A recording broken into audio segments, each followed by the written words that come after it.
Vi står for sejladslinjen. Om sommeren der er vi på vandet i alt muligt forskelligt. Vi sejler sejljoller, vi står på paddleboards, vi står på vandski, vi dykker, vi snorkler.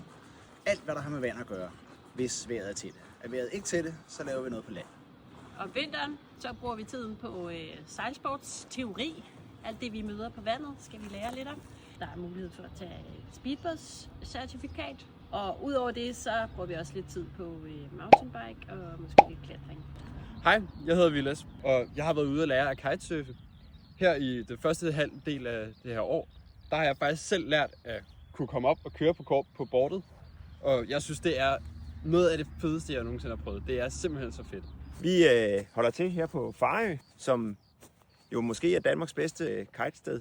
Vi tager både begyndere, som aldrig har prøvet det før, og vi kan også lære dem, som faktisk godt kan det i forvejen, at hoppe og lave fede tricks. Det er rigtig vigtigt, at hvis du vælger sejlsport og adventure, at du kan svømme, og du ikke er bange for vand, og du er rigtig glad for at være ude i naturen, selvom det blæser og måske er lidt koldt.